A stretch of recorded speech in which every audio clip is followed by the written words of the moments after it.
Fighting is underway on the streets of Ukraine's capital, Kiev. There are intense battles unfolding.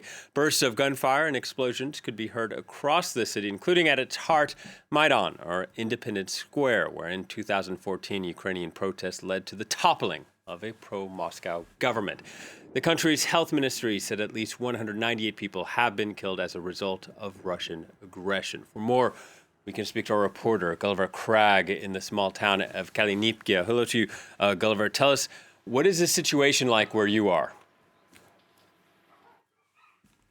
Well, I think people in Kalynivka really didn't realize that if there was a Russian invasion, if they believed in it at all, that it would affect even their town as much as it has. And that's the case all over the country.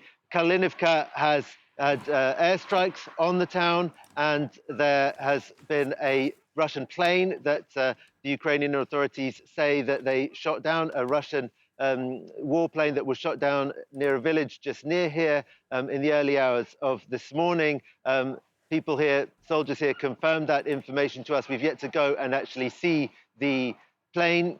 We did go to the military recruitment center, and there are huge crowds there, really. Lots of people can't park anywhere. I mean, it's a very small military recruitment center in this very small town, and there are men in all its grounds sitting around waiting and wanting to sign up.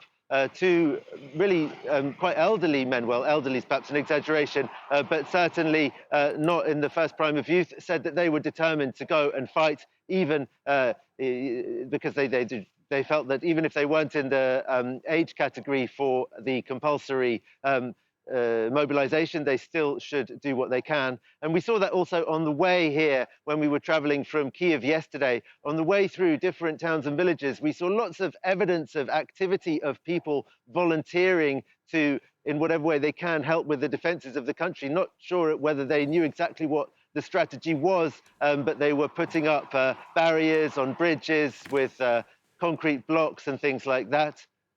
Yeah, brave displays of defiance, Gulliver, especially as you say, people in Kalynivka and the rest of the country are being sort of caught off guard as to just how quickly Russia invaded Ukraine. What's the situation like in the rest of the country?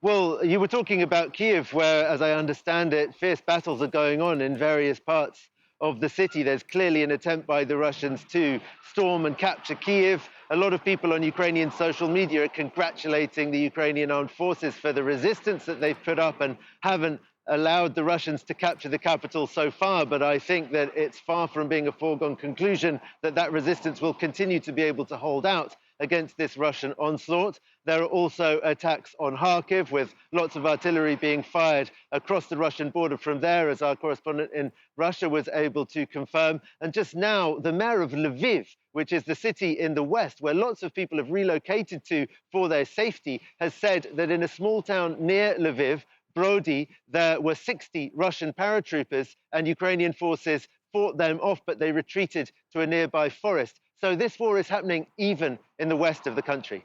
All right, Gulliver, thank you very much. Gulliver Cragg reporting from Kalynivka.